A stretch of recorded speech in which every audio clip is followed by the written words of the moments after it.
أعوذ بالله السميع العليم من الشيطان الرجيم بسم الله والصلاة والسلام على رسول الله وعلى آله وصحبه ومن والاه أما بعد.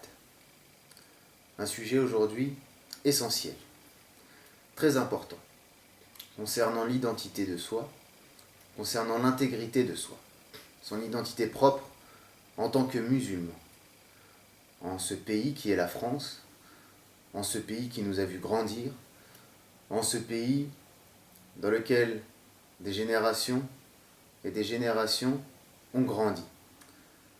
Ce pays qui, après avoir connu une expansion coloniale forte, après avoir, à cause de certains individus, certains gouvernements, à cause d'une certaine idéologie,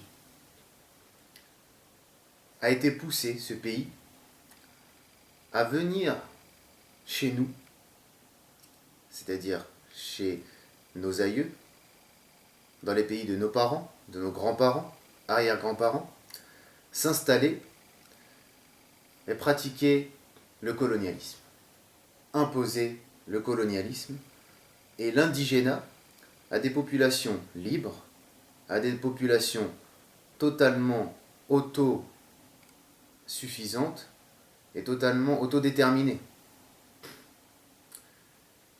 Bien sûr qu'il manquait des choses, mais cela ne peut en aucun cas justifier le colonialisme.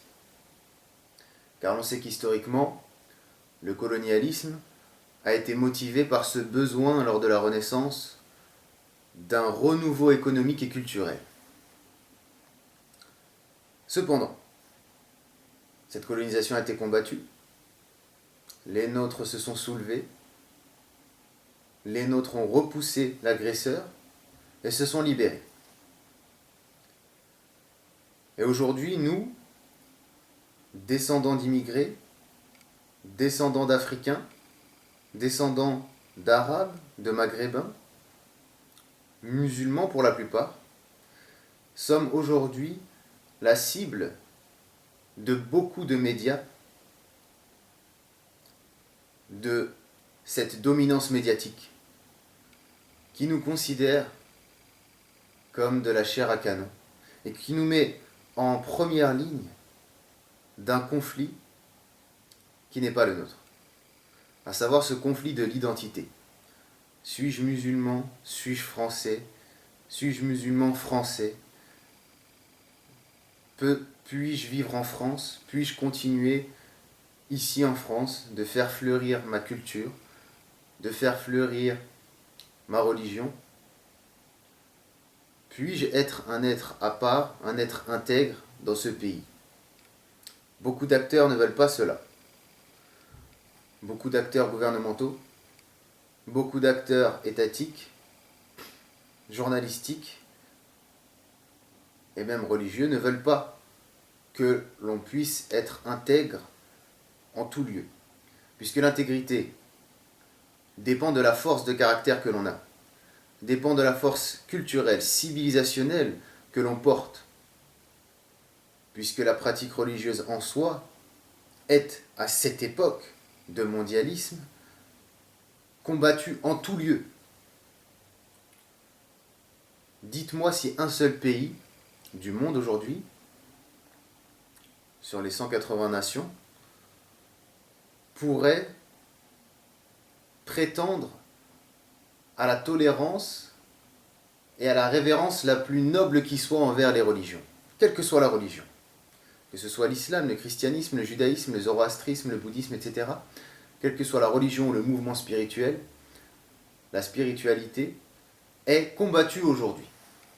Et nous qui sommes en France, nous qui faisons partie d'une communauté à part entière, qui est la communauté musulmane de France, qui est cette communauté qui a une histoire profonde, cette communauté qui, comme les Afro-Américains, ont connu la ségrégation et la connaissent encore aujourd'hui, ont connu la colonisation, ont connu, nous n'avons pas connu l'esclavage nous-mêmes, les arabo-musulmans, mais les Noirs américains l'ont connu, et beaucoup de Noirs, les Noirs qui sont ici, issus de l'immigration, leurs aïeux ont connu cela.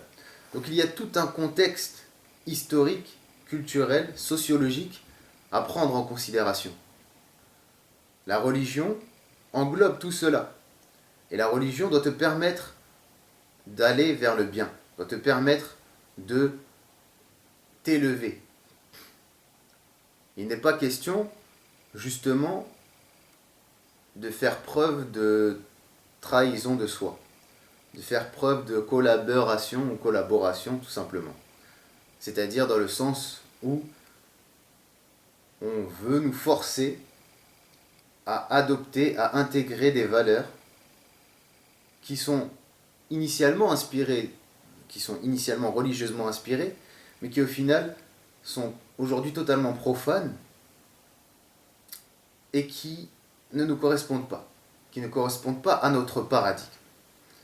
Cependant, le monde globalisé tel qu'il est aujourd'hui est tel que le nationalisme, le partisanisme, tous azimuts, n'est plus quelque chose de défendable, n'est plus quelque chose que l'on peut mettre en avant. Donc, lorsque certains nationalistes français veulent imposer aux musulmans, dans l'humiliation, d'accepter, d'agréer certains principes, certaines pratiques, certaines postures intellectuelles qui ne sont pas les leurs, le musulman se doit d'être ferme et de refuser toute infiltration extérieure à son paradigme. Cela ne veut pas dire qu'il ne peut pas et qu'il ne doit pas, au contraire, s'inspirer des autres cultures et civilisations, puisque l'ensemble des musulmans érudits, savants du 7e siècle, les Sahaba, à aujourd'hui, se sont toujours imprégnés de la culture tout en gardant le principe du tawhid, de l'unicité d'Allah, de l'alliance et du désaveu.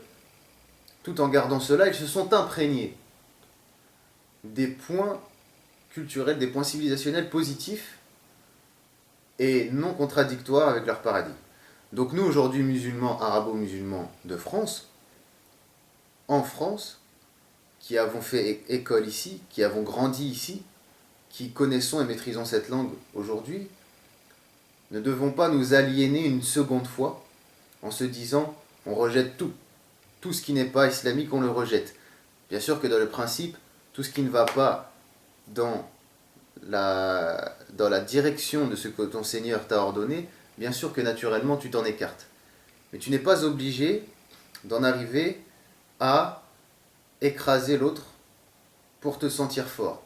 Parce que ça, on l'a vu par exemple lorsque Malcolm X était porte-parole de la Nation of Islam aux États-Unis, et que la Nation of Islam, malgré sa aqida déviante, malgré son hérésie sur le plan de la foi, a un travail à effectuer depuis 80 années, un travail de sociabilisation, non pas de socialisation, de sociabilisation, de création, de production d'êtres sociabilisés, d'êtres intègres, d'êtres qui sont libérés du carcan de l'esclavagisme, à savoir les Noirs en particulier, et il n'y a pas que des Noirs, il y a aussi des Blancs, etc., mais leur action est sociale.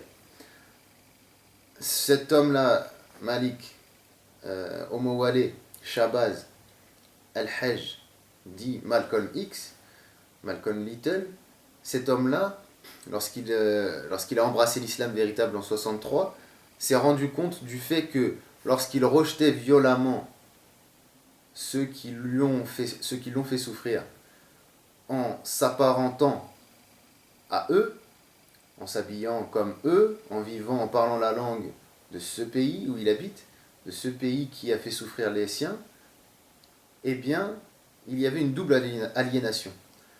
Donc, ce n'est pas parce que tu as connu l'aliénation à cause d'un groupe de personnes que tu dois te rebeller violemment et aller jusqu'à les détruire totalement, etc.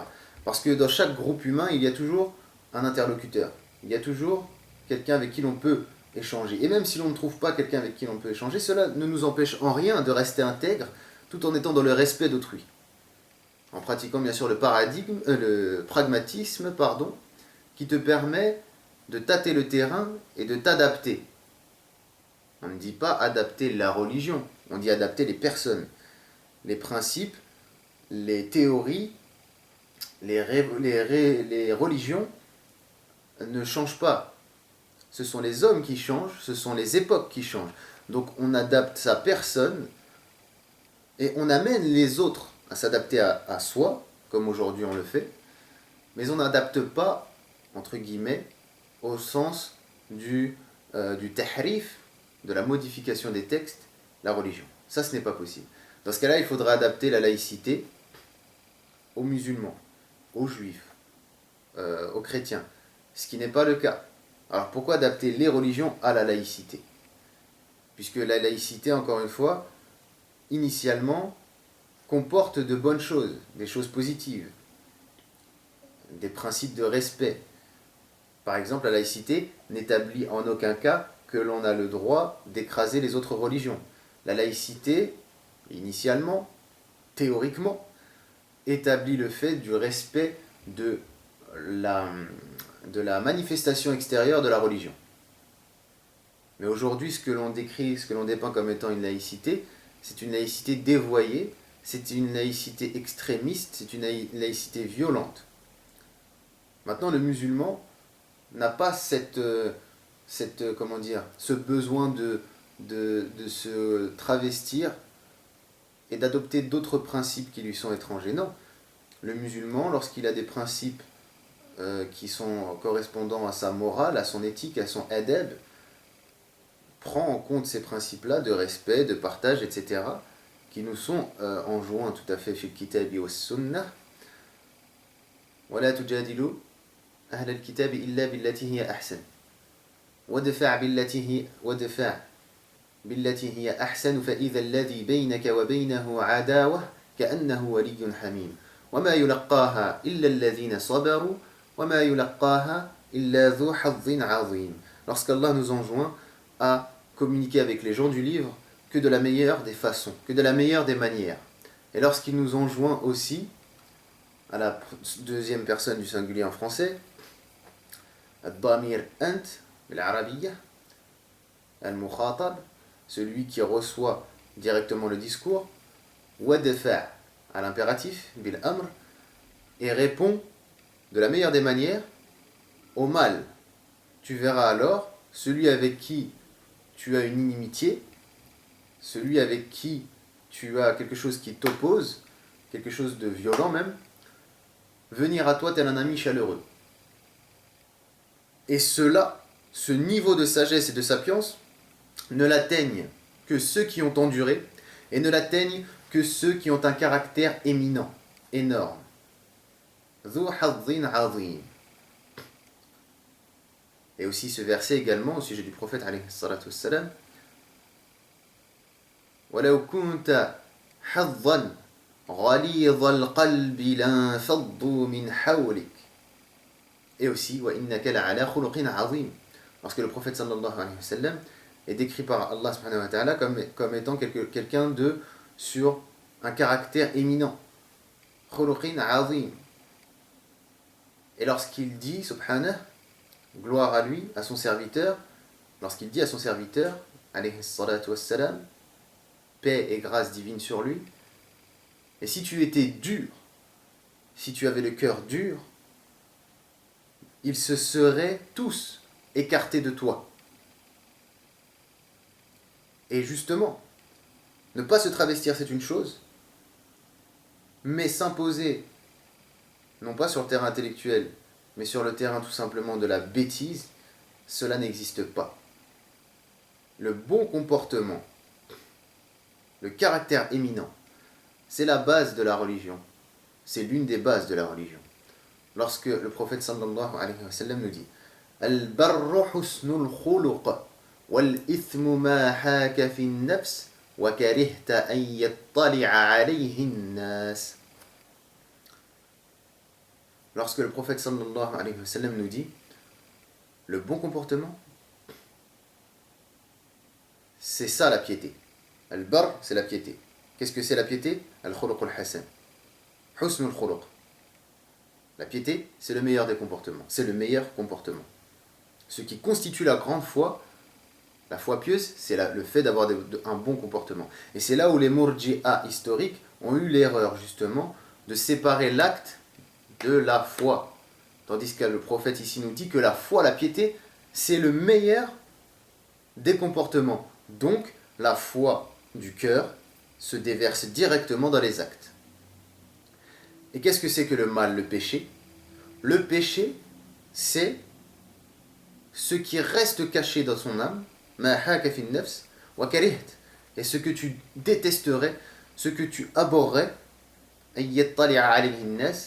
que tu abhorrais, ce que tu détesterais, si les gens pouvaient le découvrir. Ça, c'est le mal. Vous voyez la simplicité de la définition prophétique de ce qu'est le bien, de ce qu'est le mal.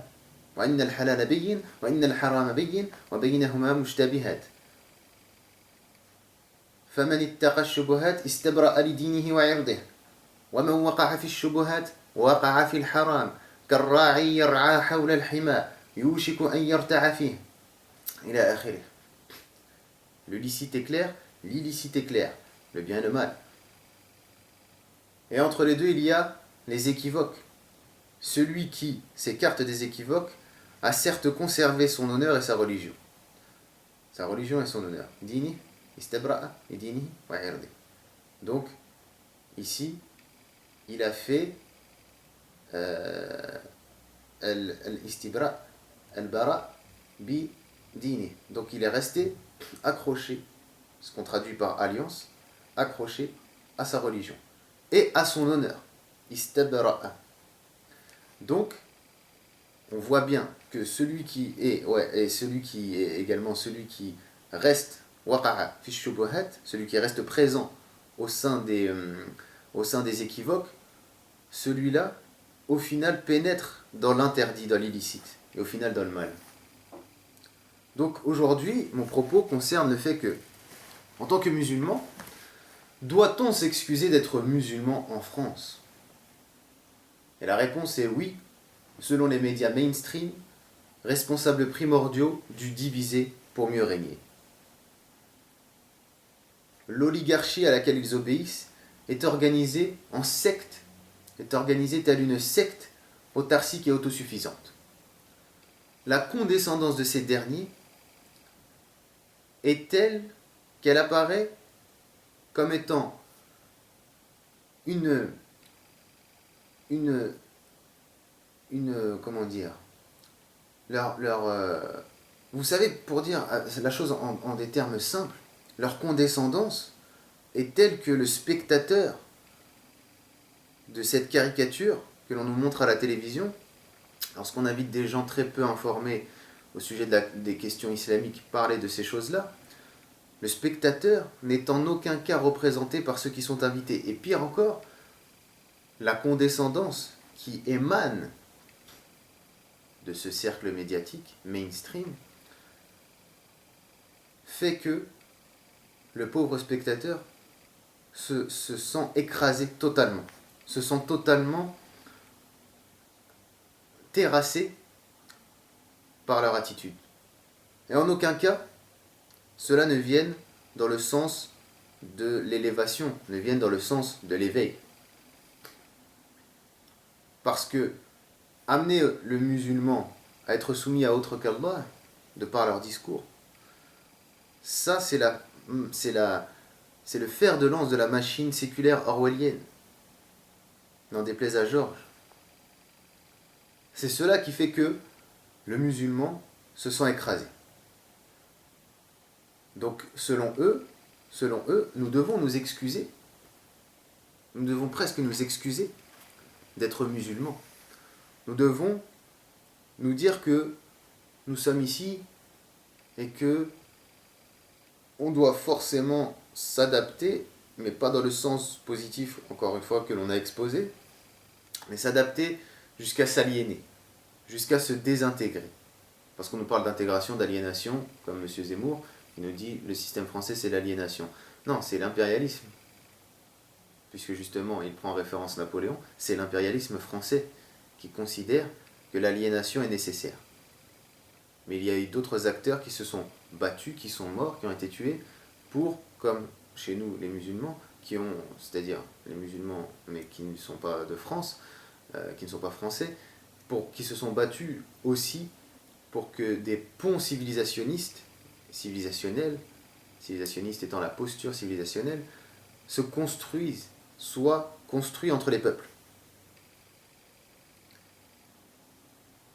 Et ce que l'on peut dire, c'est que non, on ne doit pas s'excuser d'être musulman en France. À quelle occasion doit-on s'excuser d'être musulman en France? Aujourd'hui, nous sommes conscients de la doxa paradoxale d'une certaine classe politique, d'une certaine classe intellectuelle, qui tire à boulet rouge sur les nôtres, qui voudrait que les nôtres s'intègrent dans le rouleau compresseur du modernisme exacerbé et acerbe, celui-là qui considère que autrui, que l'autre ne peut pas être accepté. Donc c'est bien drôle de venir et nous parler du wahhabisme, de venir nous parler du salafisme, etc., d'utiliser de grands mots pour dire que les musulmans sont des monstres, sont eux les extrémistes de lumière, etc. Mais quand on sait que ces attitudes ne sont que le fruit de personnes qui, comme dans ce paradigme-là français, européen, occidental, sont des gens peu cultivés, sont des gens illettrés presque, même de leur langue maternelle, le français, ou de leur langue maternelle, l'arabe, s'ils sont issus du croissant fertile ou des pays musulmans, cette incompréhension, ce littéralisme, ce caractère de cécité qui touche les uns et les autres. Vous savez, quand on parle par exemple de théocratie à certains musulmans, surtout les jeunes, ils ne comprennent pas qu'est-ce que c'est. La nomocratie, qu'est-ce que c'est? Que sont toutes ces dénominations de systèmes politiques historiquement, ayant existé historiquement? Qu'est-ce que c'est? Ils ne savent pas. Mais de l'autre côté, lorsque les défenseurs de la démocratie laïciste, donc par exemple si on va en Grande-Bretagne, c'est une démocratie, c'est une monarchie, certes, mais au niveau des principes, c'est une démocratie. Les Grecs, c'était une démocratie, mais si tu es un métèque, tu n'as aucun droit. L'islam a instauré un système démocratique, attention, ne me faites pas dire ce que je n'ai pas dit, ne dites pas que l'islam doit être soumis à la démocratie, etc. C'est n'importe quoi. Tout ça, ce sont des discours totalement aseptisés. Mais la démocratie au sens du pouvoir au peuple, en islam, c'est le pouvoir venant de Dieu, comme dans le christianisme. Mais le peuple est consulté. وَشَاوِرْهُمْ فِي الْأَمْرِ. Lorsqu'Allah ordonne au prophète, et consulte-les dans les affaires. Sinon, il n'y aurait pas Shura, le conseil consultatif qui choisit le khalifa, le calife, etc. Ça, c'est le système islamique. Et donc, c'est une théocratie, ou une hiérocratie, ou une nomocratie dans ce sens-là. Dans ce sens où, bien sûr, l'inspiration est divine, bien sûr, les lois sont sacrées, mais l'être humain, justement, qui n'est qu'un être humain, doit être consulté. Donc, ceux qui viennent parler de démocratie, ceux qui défendent la démocratie, la liberté, la laïcité occidentale, grecque, vous m'avez compris, ceux-là sont en face et en phase d'inimitié envers ceux qui sont aujourd'hui de plus en plus visibles. Et les arabo-musulmans français sont de plus en plus visibles aujourd'hui.